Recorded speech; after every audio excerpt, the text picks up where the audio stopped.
So I teach undergraduate public health elective courses. And so in the course that I teach, it's a basic 100 level drugs course. And in the alcohol unit, there wasn't anything else comparable to the intoxiclock that could show exactly what is happening in your body. I could show charts. I could show, talk about different scenarios and the science behind, BAC and blood alcohol content, but being able to pull it up on the screen. And the way that I teach it is I like to have volunteers and do a couple of different sets of volunteers during my class. And I like to, do different pairs. So sometimes it's 2 females, 2 males, a male and a female. So you see the difference, and it helps me to review and talk about the different things that we learned in class. Like, okay, here's where we're seeing the legal limit. Here's where we're seeing our blood alcohol content. Let's look at this little emoji. I love the emoji function because you're able to look and check in and say, okay, well, we see what the numbers are, but let's see what this mood and the coordination and physical characteristics are happening.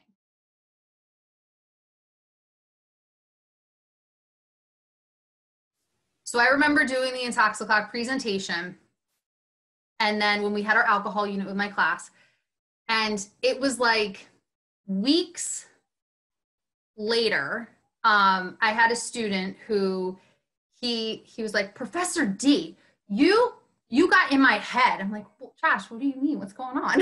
And so he said, you ruined going out for me. I was out at XYZ bar this weekend, and then I was with my friends, and then I went to the bathroom, and I was like, oh, should I have one more drink or not? My BAC, it's still going up. I probably should just stop. I probably shouldn't have anything else, because even after you stop drinking, your blood alcohol content keeps rising.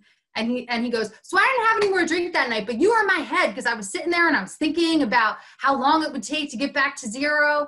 And I said to my student, I was like, Josh, that is the nicest thing you have ever said to me.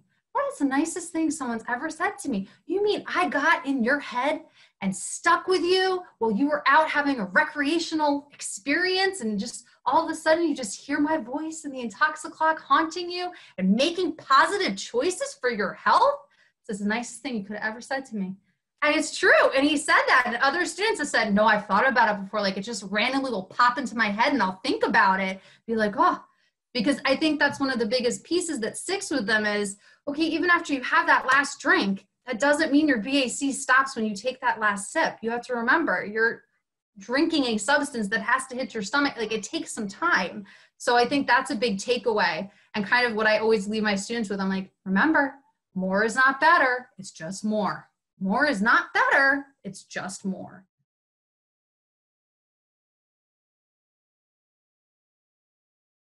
Well, where are you guys going? And we play pretend like it's a whole night out. And so, and we keep the clock going. And I always say to them, no, we can do this however you would like. Please don't try to change it as you see. Because a lot of times they'll stop and be like, well, I don't know if I would do that.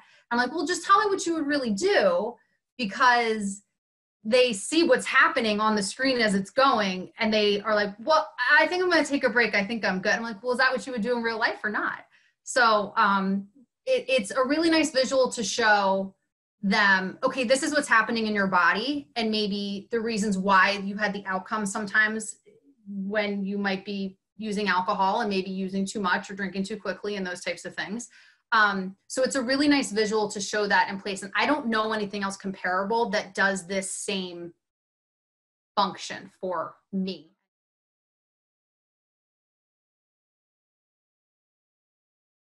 I even just did this, right before like a third of the way through the semester, and I did a process evaluation, especially as we're learning online and virtually and all of those things.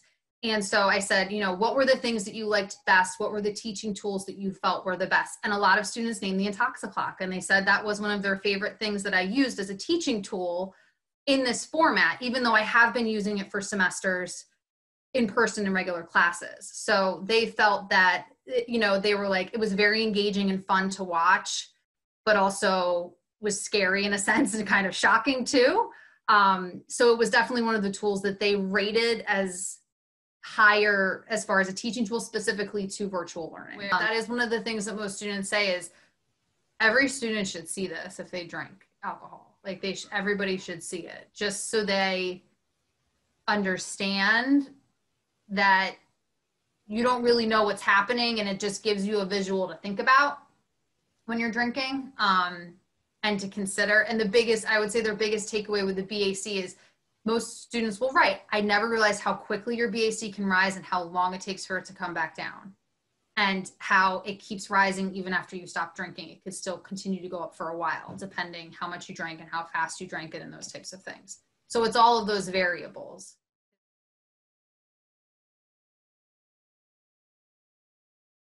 So I would say the one thing that students have at first is they at first are like, well, that can't be really happening, or that's not true, or I don't really feel like that. I can drink this much or do this much and not really feel that way.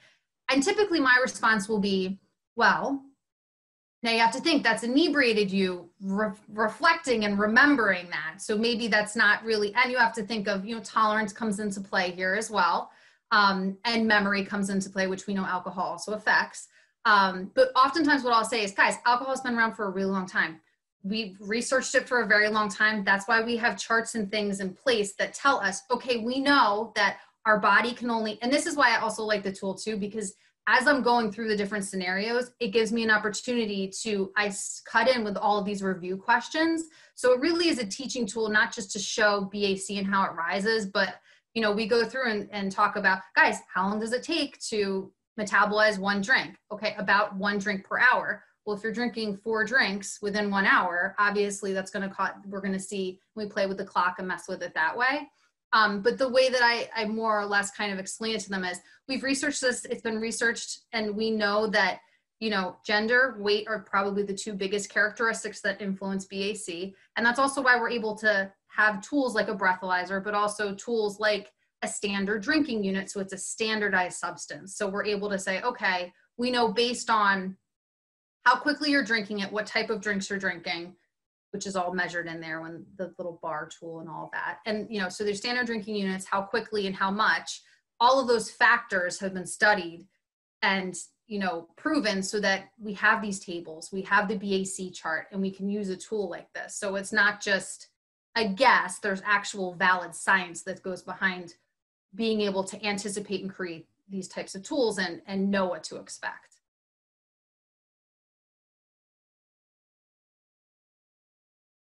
I would say the top benefits to the intoxiclock are relatability, because you put in personal characteristics. So if you're doing, if you were at a health fair or something, using this with a person, putting in their own individual, or the way that I do individual personal characteristics, or the way that I use it with pairs and going through like a night out, people can still relate to it. And if you add that personal experience to it, and I try to make it fun and say, okay, well, let's go to the bar. And then also let my other students play bartender and be like, oh, take this. And having the bar selection within the system to pull from, it has all realistic looking things that you would choose from if you were at a bar or restaurant. So I think they see it and they're like, oh, wow, like it kind of shocks them that it's current and relevant. So they can relate to that, I think. And then I would say relatability, the fact that it shows the multiple things that it's showing at one time in one place. So as I go through, for me anyway, in the setup that I use it, as you go through my evening night out, we're looking at the emoji that I really like, because I actually used a former version of the intoxiclock that didn't have the little emoji on it. And so I think that's a great improvement, because it's a nice reference just to kind of check in and see what the and it reflects the tables that exist, but the different moods and coordination patterns and those types of things. So having it, all that plus the countdown to 0, plus the BAC level and what time you'll be up and down. So being able to look at all of those different factors in one place is really, I think, beneficial and a great tool. You don't have to jump around a ton. You're able to kind of watch everything in real time as it goes. So yeah, I would say usability is great, relatability. And another benefit is, I think it's just one of those things that just, you don't know what you don't know. And this goes for, I have college students, but even adults. I've used the tool when I actually worked for a drug and alcohol nonprofit, prevention nonprofit. And that's actually where I discovered the intoxiclock and then brought it into teaching. Because I was like, I have to use this with my students. There's no way I can't. And so just that you don't know what you don't know. And it's one of those things where you don't really necessarily think about it. And you can relate it to, okay, well, if you're going to a happy hour and you're like, okay, I drove myself, I have to leave here and at whatever time, you know, you want to think, okay, well, we know your body only can, on average, most people, it takes about a drink an hour. And so I said, okay, well, let's try that out just to see what that looks like and try different scenarios. So I would say maybe flexibility. That might be the third thing, would be flexibility. You can use it in different ways, whether it be showing, okay, here's what happens to a person that they only have one drink a night. This is what happens. And that's their experience, as opposed to people that might be binge drinking or heavy use or those types of things.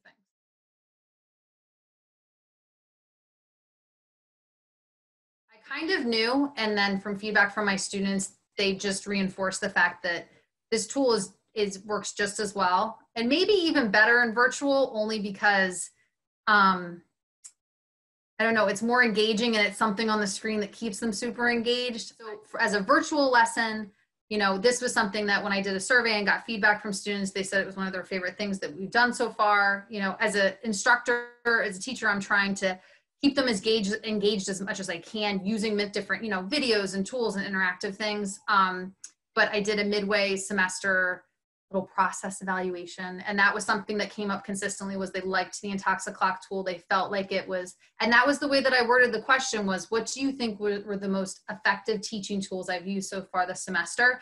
And the intoxiclock was definitely a frequent answer that kept coming up. So I think it's just, for virtual learning, it's a way to keep folks engaged, keep students engaged, but it's different than just watching someone speak or looking at a PowerPoint or having readings and then discussing it. Not that those things aren't valuable and have a place, but it's interactive. Even though we're all sitting wherever we are with our laptops, it still has such an interactive component to it. And depending how you use it, the way that I use it is I would have students, you know, use their reaction tools in Zoom and in the chat box do things too, to help play bartender and have a role in it, so we could add extra people to it, so it wasn't just the 2 people that I had up there. And I did try to cycle through and let a couple of different pairs of students go through the simulation. And then I do also always open it up and say, what do you want to do? Do you want to see time forward or time backwards, or do you want to, some students are like, I want to pretend it's like how I actually use on one of my weekends, and I want to see what happens. I'm like, okay, that's fine. And because that's fine with me. And so we go through, and then they're like, okay. And I think, and they might have their own personal reflection that they don't share. But I think it's a nice tool that if kids want to step up, or students, I should say, want to step up and ask for their own personal experience with it, I'll always stay on with them to do it as well.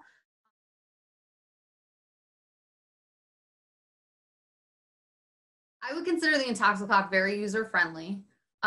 You have, even though it's displaying at one time on the screen multiple things, it's pretty clear the things that you're able to control. So the gender, the weight that you set up at the beginning, the time, and how to sync and unsync the clock. So by anybody that's a new user, I would recommend that they go through and practice a couple of times. So maybe if you're just doing it by yourself as your own experiment, once you start to use it, it does not take a long time to master. And the pieces of it that you're controlling as you go through the simulation, and going back and forth between, you know, the alcohol little bar that they show, and messing with adjusting the time, and syncing up folks. And I do also like the fact that with the drinks, you can have it as, you have options for that for speed of drinking, either it's 1 second, 15 minutes, or 30 minutes.